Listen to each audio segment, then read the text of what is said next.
Hustle hard like animals, knocking down another dose, chasing all the dollars, so my mama gon' be settled. Damien Dollar want more, Damien Diamond solving more. Vision clear, we rack 'em up, make 'em real intangibles. Intangibles Podcast, presented by BZN, the home for basketball content. And hello, good morning, good afternoon, good evening, whatever time you're watching this. Welcome back to the Intangibles Podcast. I'm Matt here with Sevs, no? He's on the road right now. He's driving home. But anyway, man, Sevs, we bled green today. Yeah, bro. We bled green today. My God. Y'all, LaSalle. Crazy game. LaSalle won, y'all. LaSalle won. Ay, Sevs talaga, Sevs. Sevs, pre. Shush tayo dyan. Shush tayo, pre, shush.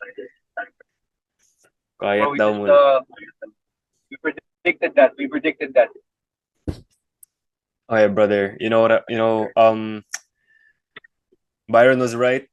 I hate to say it. Byron was right. Not right, everybody. My God.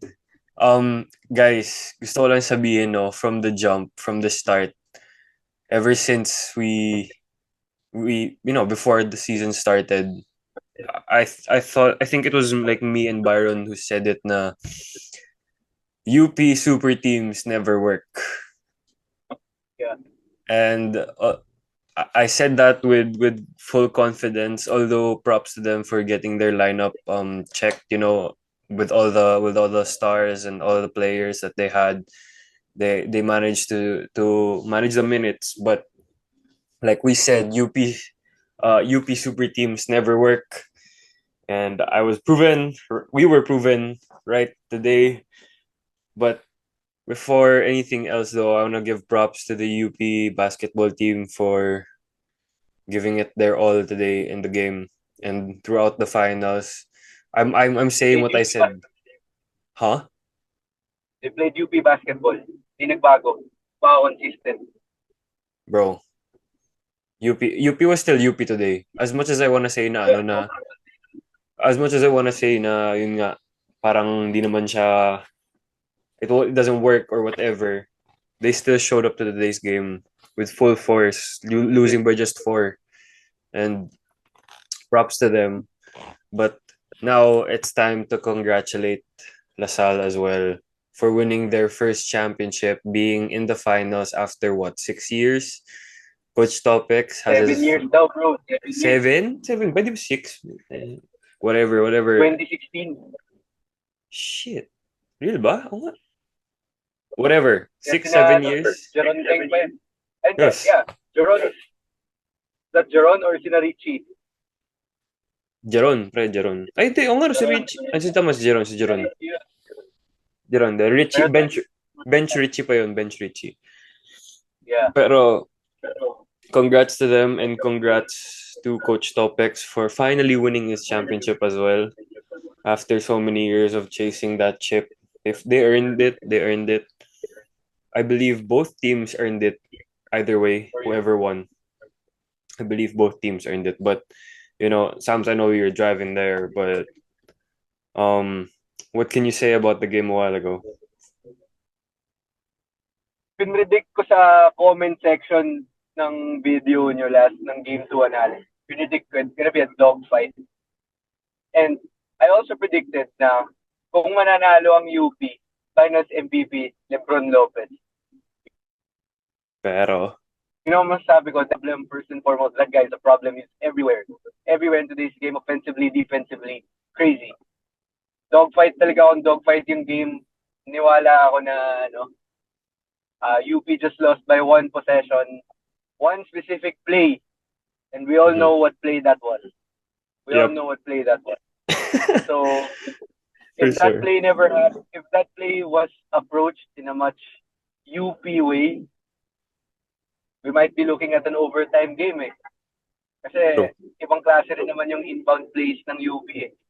Mm-hmm. So, game, very interesting, very hard-nosed basketball. Both teams showed up. The star players of each team showed up. Malik Diouf, crazy game, 21-14, I think. Yeah, Pero wala, KQ. That's why he's KQ, the man. MVP. That's why he's the MVP. Anyway, guys, sorry. Sorry, may punapasok kami. Ang aming isa pang analyst na, Matt Farinas is here. Pero okay, On call. On we'll call. get to him. We'll get to him Hello po, later. hello po. Sams, continue what you were saying. KQ, MVP. That's why he's the MVP. First two games, combined 20 points. 10 points each game ngayon. Fourth quarter lang, 10 points. 21 points. Today's game, 9 rebounds, I believe. Pero, to me, out of everything, KQ's defense today, top notch. Bro, he wanted it. He wanted Yeah. it. Kitang-kita mo yung niya, like do or die mentality talaga ni KQ. That yung storyline na NU Nazareth High School, parang si KQ lang yung wala doon di ba? Right. Tapos tinalo na yung high school team niya. Tapos to steal the game.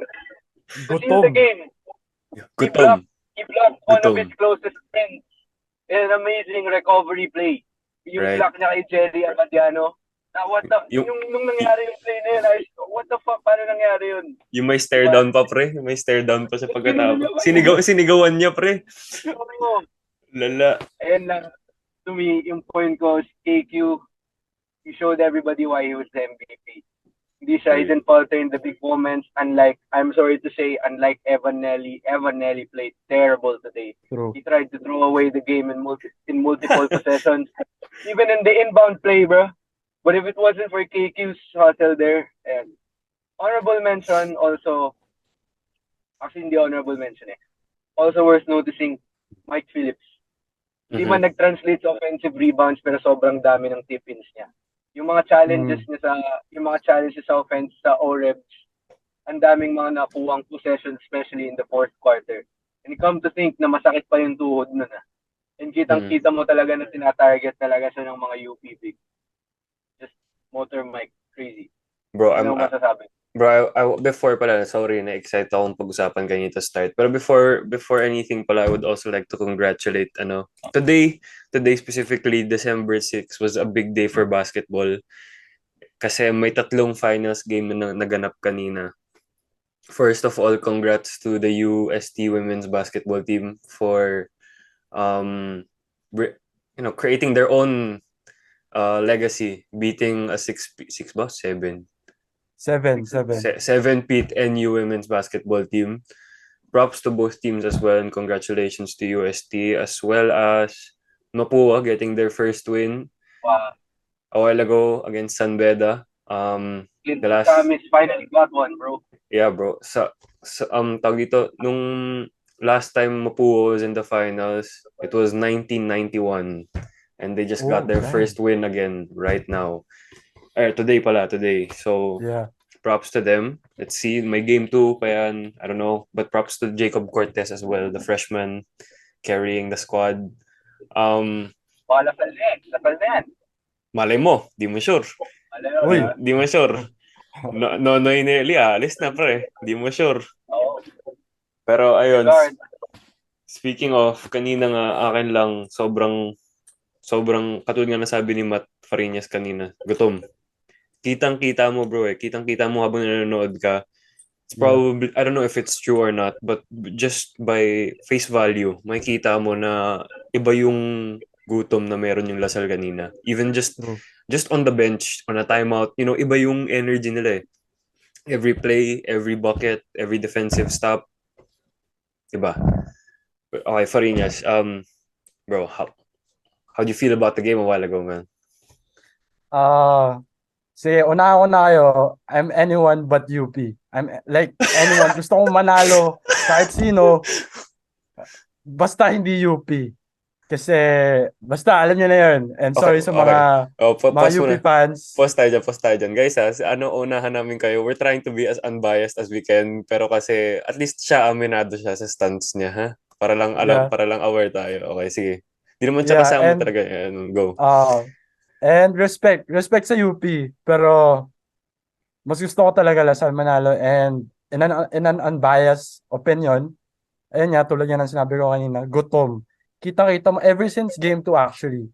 I was watching the pod of you guys analyzing it, and hindi ko lang na-comment, pero gusto ko i-comment sana doon na game 2 also was communication. Yun yung Lasal game noong time na yun. Makikita mo sa mga huddles every time may opportunity to huddle up Right. na mag-uusap-usap talaga sila. Like, what are the judgments? Calm down, whatever. Do some shit. So, ganon. And then, it translated to game 3. As you can see naman sa panalo nila. Tapos, ayun nga, sabi ni Sams kanina, defense. Grabe yung defense na pinakita nila. Like, shit. Defense wins championships, man. Like, Second half what defense. Second half what? defense. Yeah, what the fuck was that? Like, grabe. Loss of words ako dun sa defense nila. Like, mapapawaw ka na lang. Siyempre, kabado kasi, siyempre, yung finals eh. Mm. Pero mapapawaw ka na lang sa pinakita nila. And, UP, pumalya sila nung dulo eh. Honest opinion to not a bias. Pumalya sila sa dulo in the sense na parang yung energy nila hindi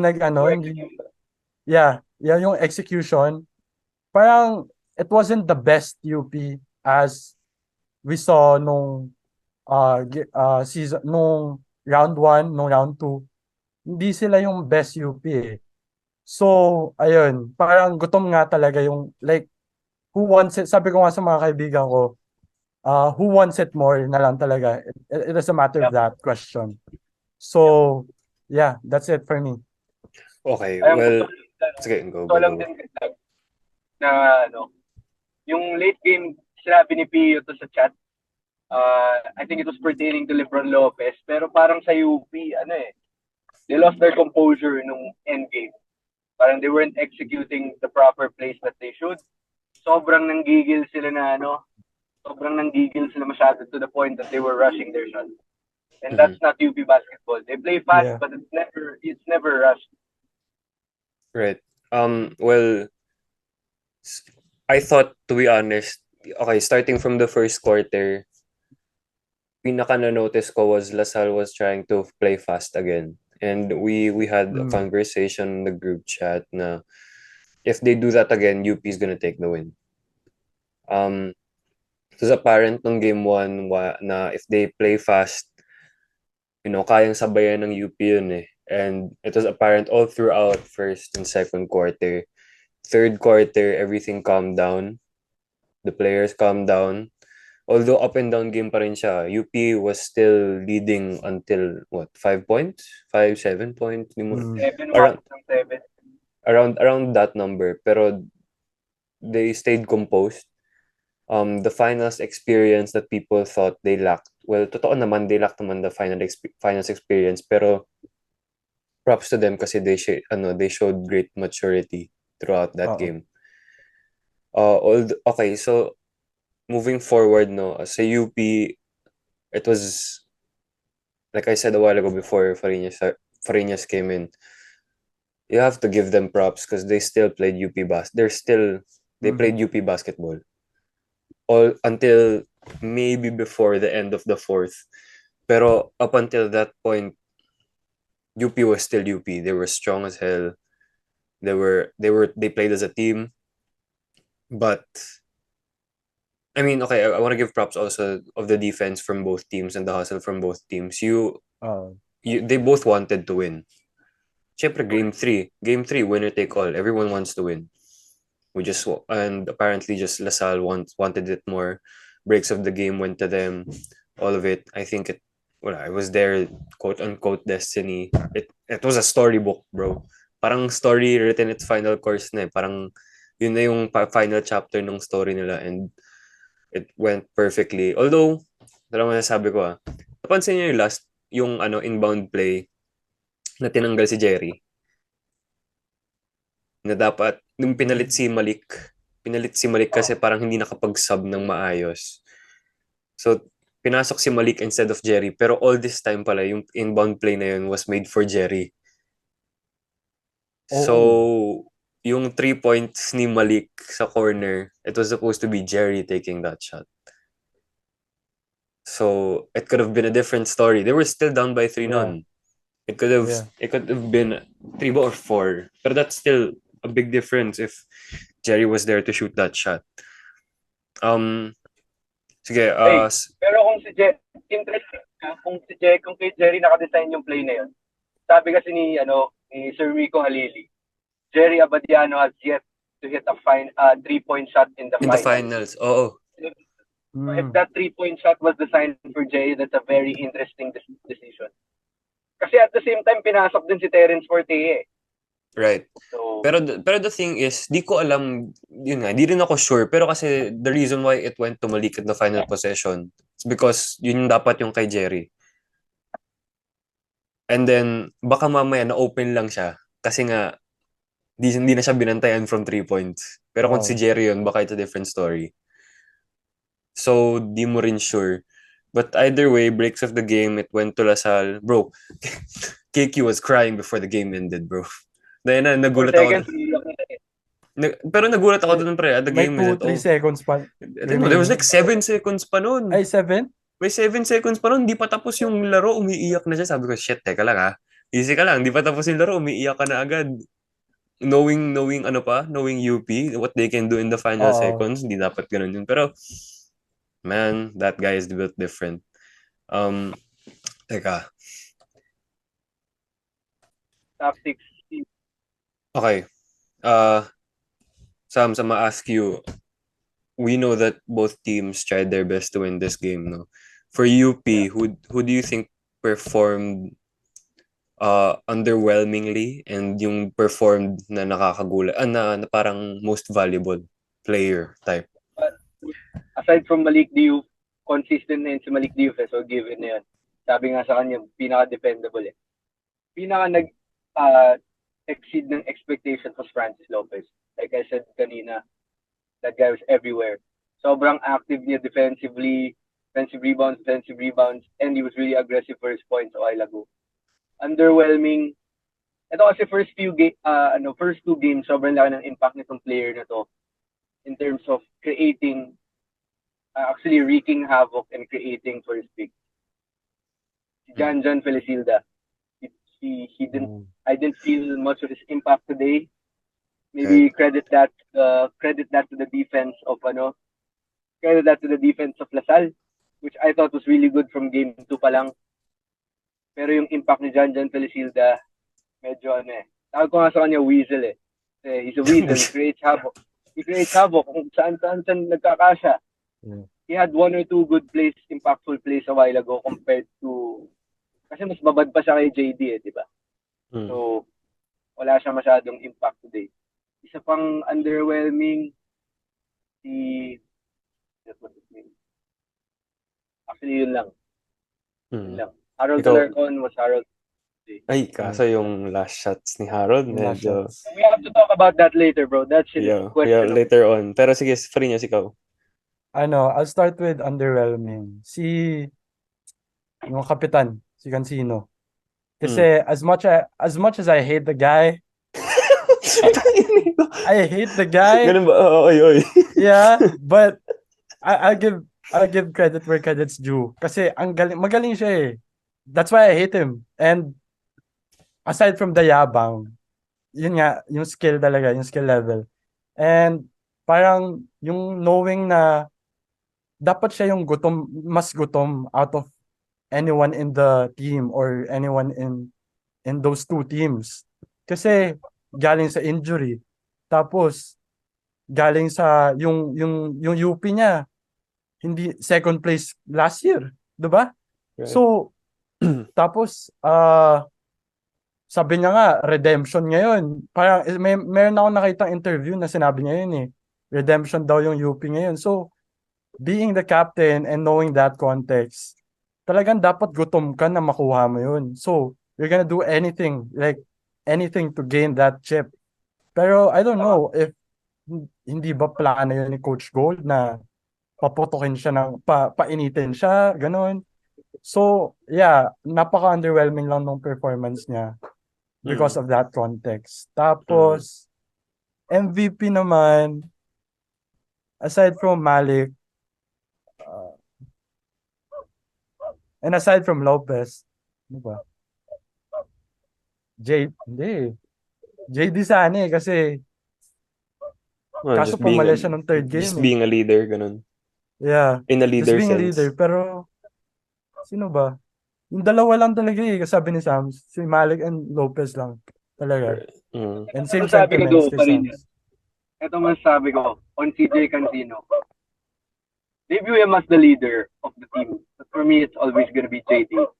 So, para sa akin kasi, CJ Cancino is just a poster boy. In the sense na he's the most famous, he gets the most, kumbaga, if he plays good, very impactful plays. Pero hindi talaga siya depended upon eh. Kumbaga, if UP needs a spark na biglaan, coral na, kumbaga yung puso ng UP, pinapasok si Cancino. Greenlight si Cancino. Pero, to me, I always see him as a poster boy lang talaga. Alam mo yun, pogi sa team, ganun. Gago. Sira ulo ka. Pero No okay. offense, poster boy. Hindi, pero akin, siguro other than what the names you guys said, Raylan Torres, pre. Raylan Torres. Underwhelming MVP? to, ah. Underwhelming, underwhelming. pre. Raylan Torres. This game particular, I'm not saying game 1 and game 2, kasi game 1, game 2, effective siya in a way. Game 3 talaga, I was looking forward to how he would defend KQ. I mean, he was there, pero obviously the man scored, what, 24? Basa kasi. Yeah, and hindi rin siya nakaka-shoot. Hindi rin siya nag-iinit. No, I mean, hindi rin siya nag-iinit. Hindi siya nag-iinit. That's what I expected from Rayland. Kasi other than the stars, yung tinignan ko talaga that game was the in-betweens, the role players, so to say. And speaking of, yun nga, sila, props to, well, before I say anything about LaSalle, props to the UP team for doing what they did the whole season. You cannot, may dahilan kung bakit may yabang sila eh. Kasi magaling sila. Ibibigay natin sa kanila. Kasi you can't deny that. You can't deny that. Magaling talaga sila. But props to them, much respect to them as well. Okay, ngayon, DLSU. I want to give my props to Makalalag, Austria, and you call this? Escandor. Those, they might have not yung mga been lefties, yung mga lefties nila. they might not be the firepower that LaSalle presented them to be, but they were very valuable in today's game in every aspect. Makalalag. That guy, bro, you won't expect that. Magic bunot ni Coach Topics yun kanina, si Makalalag. As in, pagkapasok pa lang niya, na-spin movean niya si 5 points agad. Na-spin movean niya agad si Diouf. I knew that man. And they were attacking Diouf. Francis Escandor, yung dalawang points, 4 points today, all on Malik Diouf. Right. Drive. Si Austria din on Diouf din during the last quarter. Although again, balikan ko lang, Diouf malaking malaking factor na hindi maraming fouls niya. Pero nagulat ako, pre. Patapos ng fourth quarter, 1 foul pa lang siya. Akala ko fourth na. Si Mike pala yung maraming fouls, pre. Kala ko 4 fouls na Mike na eh. Wala, one foul lang, bro. 1 foul lang. Props talaga. Si Mike Phillips, 4 fouls. And sa LaSalle, you mentioned Evan Nelly being underwhelming, right? And realistically, during the fourth quarter or the end of the third, nagpakita naman si Evan, like the threes, the floaters, all of that. Medyo alanganin lang sa turnover, but you still have to give that man his points were there. His points were there, and without those points in the first place, hindi naman siguro magiging nandun yung lugar niya. And ano ba bang masasabi ko? Siguro Joshua David played big minutes, bro. Like Imagine being a rookie tapos nasa ending 5 ka. Right. Rookie lang ba siya? Oo. Okay. Pero pre, I expected more threes from David, pero today defense yung nagpakita sa kanya. Defense. Pati si Polly, bro. Si Policarpio, biglang... Policarpio showed up today, bro. He showed up today with 8 big points. Bro, hindi ko rin ina-expect yun. Finally, Polly showed up in the time First that I 2 games counted. kasi medyo siya di ba? Medyo iffy siya pero siguro kumpiyansa. Shout out also to Joaquin Manuel, pre. Hey, To gusto start ko the yan game. point out. The way he started the game, bro. Yeah. Man, bahala kayo dyan. Bahala kayo sa mga haters, whatever. Iba yung simula ni Joaquin Manuel kanina, pre, Sams, aminado, pre. Nagulat ka kanina. Nagulat ako kanina. Sabi ko, bakit starter si Waki? Pero First 3 minutes, unsportsmanlike Paul, Di ba? Grabe ang daming unspot tsaka technical kanina. Pero, whatever. 4 ata yung unsportsman or 3. Dami, pre. Pero, that shows you want to win, bro. Yeah. Pero, other than that, ano pa ba? Sige. KQ he was KQ today. Pero, I don't think he should have won the MVP, the finals MVP. Over who? Over who? When you're talking about the whole finals, Yeah. Sams, you're talking about the whole finals. Game 1. Okay. Game 1. Game 2. Game 2. Mike Phillips. Phillips. Consistent siya The consistency of Mike, hindi man sa offense, hindi naman consistently sa offense, pero when you're talking about valuable during the finals, Mike Phillips was very valuable. Yung energy niya, it's unmatched. He brings the energy. You can say na KQ was the finals MVP because of his performance today. Kung hindi dahil sa kanya, hindi siguro mananalo ng championship ngayon yung Lasal. For sure. Yeah. Pero, when you're talking about the whole entire finals, yung series. The whole series itself, I really feel like Mike Phillips deserves that. I wouldn't be mad if it was any of them. Basta silang dalawa lang naman talaga Right. Ibang pagpipilian Iba si Mike Phillips. Okay, so let's talk about the situation a while ago of Harold Alarcon. Simula ko na. Sige. Go. Alarcon tried to repeat history. He had that same shot versus Ateneo. Right. In that exact same circumstance, in that exact same spot.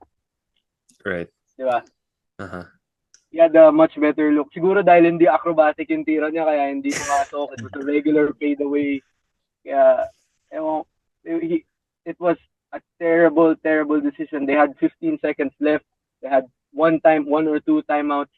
They could easily call the timeout, and I relied on Coach Gold's sideline inbounds play, which we all know are top notch. But I remember you can call a timeout of a missed shot. But kailangan dead ball. They could have at least set a play. Actually, the play before that as well was questionable. They set a play. They were down 3. They set a play for Lebron Lopez to shoot a 3. Was it really set for him though? Nagkataon lang. It was set for him. Kasi nag-set ng staggered screen for Lebron Lopez Hindi ko napansin yan. Nag-set ng staggered. Okay, Lebron Lopez, he had the hot hand today, but to expect him to hit a 3 when you have JD, hindi ko set that same play for Harold. Baka mas okay pa, di ba? Right. But that Harold Alarcon shot was ill. That was ill-mannered. Parang, yun talaga, sabi ko, it's over. Kasi composure was gone for a bit. Yeah. Which surprised me. It was fading na talaga. Which surprised me, because for the last 5 minutes of that game, UP didn't play like themselves. Yeah. I expect, guys, hindi ko minamasama yung UP. I'm gonna just be clear before that those hate comments get here. Pero, let's be realistic. UP did not play like themselves the last 5 minutes of that game. Although, objectively, you could account that for Lasalle's defensive adjustment. Kasi That too. Oh, Yung first half kasi like legit spam lang ng UP ng isang play. Kasi yun yung sinabi ko na JD Kagulangan found out the key to Lasalle's defense. Kasi 'di ba, Pio said last episode that all of the UP plays start with a high pick and roll. So how Mhm. does Lasalle disrupt that with a hard show? Ang ginagawa nila, 'di ba si Diouf yung ginagawa ng screener, ginagawa lang Kagulangan, binabato lang sa taas. Alam naman yung walang makakaabot nun kundi si Diouf lang. true. Right. Diouf ate on that day. Ang adjustment ng Lasalle second half, nilagay nila si KQ or si Paulie or si Cortez as weak side defender. Right. So ang ganda ng naging bump. And UP kept on spamming that same play, Right. even if it wasn't working anymore. So siguro it was a matter of the lack of adjustment from Coach Gold or Coach Tom. Ewan ko. Or at the same time, tiwala lang din sila sa sistema nila. Kasi yun talaga yung sistema nila eh. Pero those were the times where you needed to pull out something in the bag. Nung nakakalayo na nung nakakahabol nila sa then at one point lumayas they needed adjustment. They didn't do any adjustment. They trusted the system, which is okay naman, but it bit them in the ass at the end of the day. Right. I just saw something funny, bro. Yung Jesu, pre. Jesu tsaka Arete, pre, nagpailaw ng green. Solid ah. So, blue goes green. Puta, Yes, nagpailaw ng green ang putik. Tonight, the Church of the Jesu and Arete are lit up in green. Congratulations to the De La Salle University Green Archers. Animo. Lap trip. Putik. Siguro, ano pa bang point out natin sa laro na yun? Kasi, honestly, there's really nothing much you can point out in a game na ang labanan talaga is who wants it more na lang eh. Yeah. Right? We can go analytically and observe every play and observe like the patterns of the teams and all of that. Pero at the end of the day, crunch time, who just wanted it more. And Lasal did. Plain and simple. funny.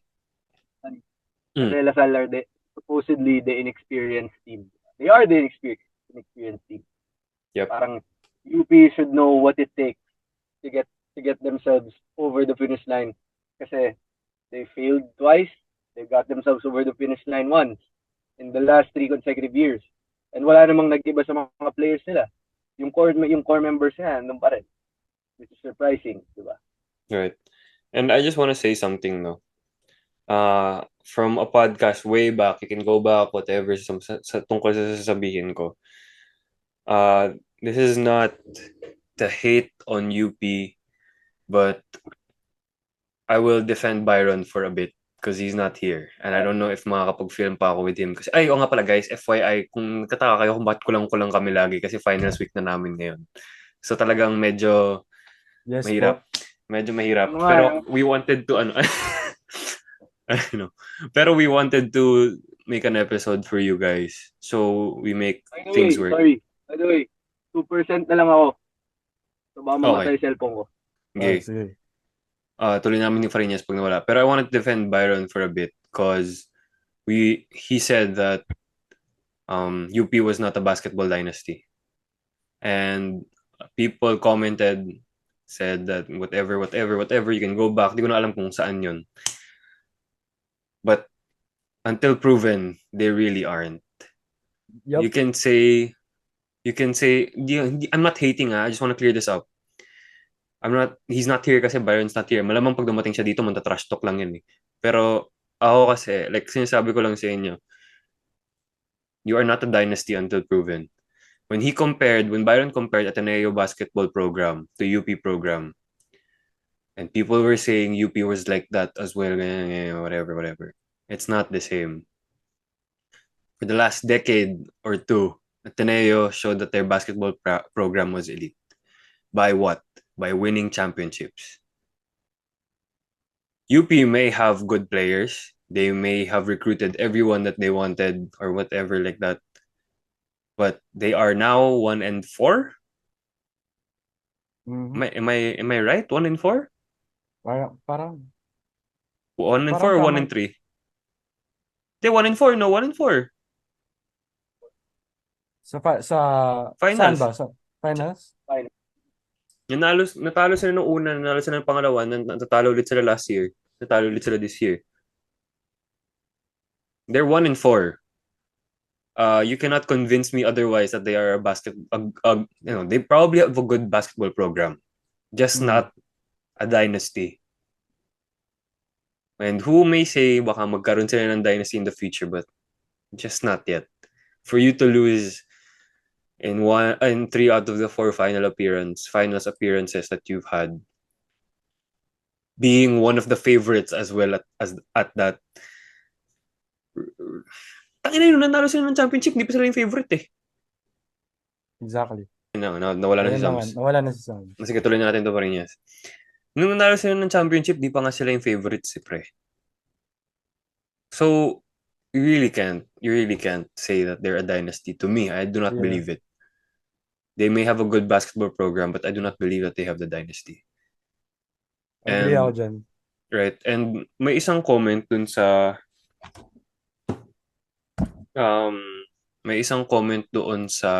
tawag dito, sa video namin na about UPB recruiting and all of that, and next year malamang ganun din. So I'm looking forward to their team, to be honest, but please do not say that they are a dynasty just yet, because or that their basketball dynasty effect or whatever that may be is compared to Ateneos or any other team na maraming nagka-champion just yet. You may have the stars, but you didn't win. You have not been winning you have won once, but you've not been winning talaga. Ever since. Yeah. So, I mean, it all matters naman pag championship eh, diba? That's what matters.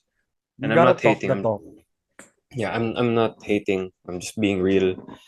If this was any other team, I would say the same shit. I just want that to be clear. Pero Fariñas, what do you think is gonna happen to the UP program moving forward and the LaSalle program moving forward? Kasi maraming magagraduate sa kanila. UP program, ayun, yung recruitment nila, top notch. So, expect ko na continuous lang yun, yung pag-recruit nila. And, yeah, I feel like they're still gonna be one of the top there. Like, sure, pasok sila sa Final Four. I'm claiming that, I'm making that statement right now. Na next year, sure na pasok sila sa Final Four. And then, sa LaSalle naman, siguro, ano ba? Siguro yun nga, being Coach Topex as a rookie coach, tapos nanalo sila in his rookie year. Parang may potential talaga na, it might be up there na they might be a final contender again, like to defend their title. But who knows? Pero the potential is there. So, yeah. Ito biggest. I have 2 main questions to finish this off, no? May rumors about, hindi mo siguro rumors, pero may gustong parating mga tao na Jacob Cortez is gonna go to LaSalle. Do you think that will happen? And if it does, what kind of effect will it have on the LaSalle? Actually, hindi naman talaga kasi ako well-known sa playing style ni Cortez. Pero all I know is magaling siya. So, I feel like in that context lang, parang positive impact. Kasi knowing the system of Coach Topics na parang smart din eh. Like yung system niya parang he utilizes all the strengths and weaknesses of each of his player, and then parang basta smart yung tactic niya. So, knowing that context, siguro positive impact. For me, if given that I do not know the whole game of Cortez. Right. So, and ako naman masasabi ko, tama naman, positive impact, knowing what he can do naman talaga. Pero we'll talk about that later on if meron ba talagang mangyayari about that or if he's gonna stay in San Beda. But the final question right now is, will KQ stay? Be Sabi niya kanina, 1 more year. how how true do you think that Pero is? hindi ko alam kung kasi for sure may mga offers na yan sa Korea, sa Japan. Like any other I'd like to uh think so, yes. yeah, for sure. I mean, if not wala pa, for sure may dadating. Right. Pero I don't know. I feel Uh, like I feel like he's gonna stay kasi he said 1 more year and then babalik naman si Coach Topex and he loves Coach Topex. So, correct me if I'm wrong though. He won MVP. He made his mark being a Jokic of the UAAP. yeah. Triple doubles, stats wise, effectiveness wise. He won the finals. Is this not another Carl Tamayo situation wherein there is nothing else to prove? Oh, shit. Oo nga, no. What else is there to prove?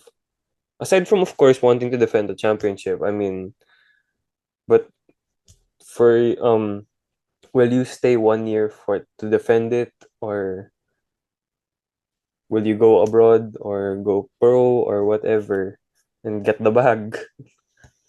Now that you've mentioned it, I feel like there's also a high possibility na abroad, get the bag, go Right? pro. Because what else? What else does he have to prove here in the UAP?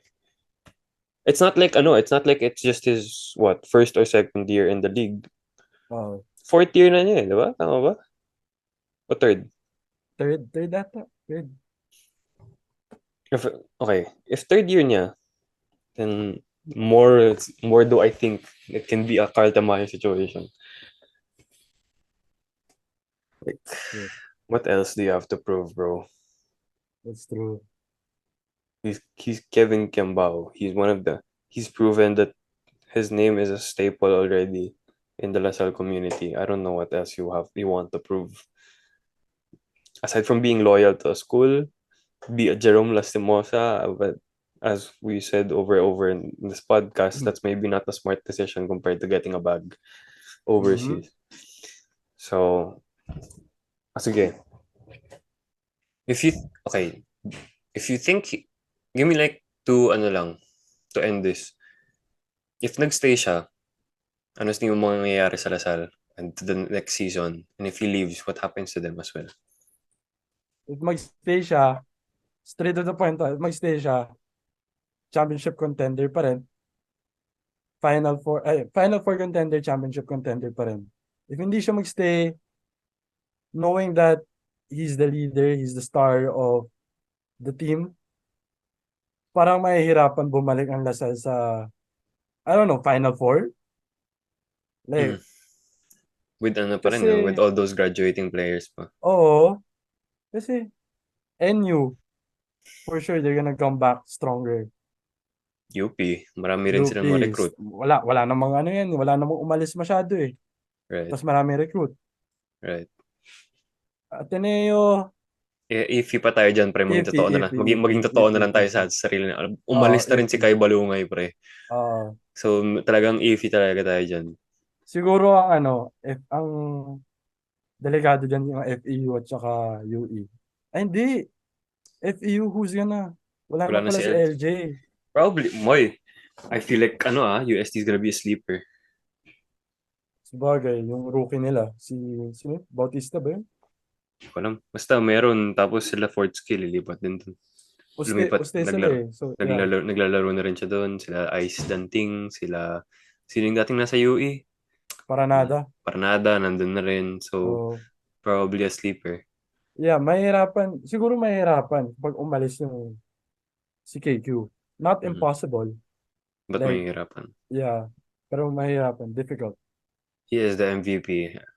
No, he's the most valuable player to his team. So, Yeah. that's reasonable. Malaking ano yun, kawalan yun.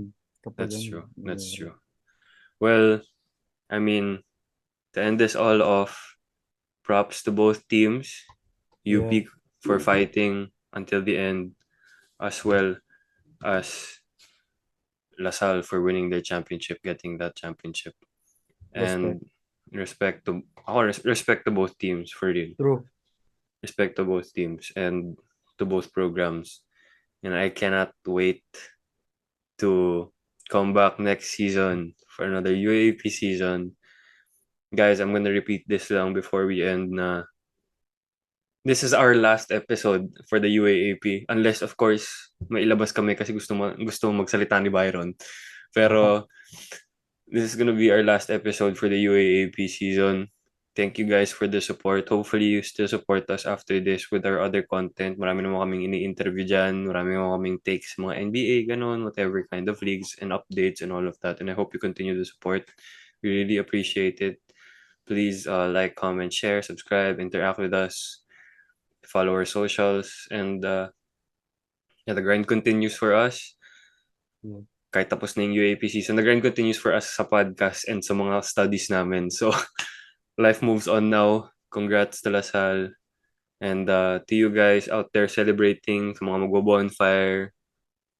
Ay, sa UP muna, don't keep your head down. You know, bright future pa rin yan kahit papaano. Brighter future than any team in the UAAP. And for LaSalle, ingat sa bonfire. Sana maging masaya kayo dyan. We bleed green today. We bleed green today. So, yun. To you all guys out there, thank you again. Stay safe. It's been fun. Matt King and Matt Farinas. Sounds was here a while ago. Peace out, y'all. Stay safe. God bless.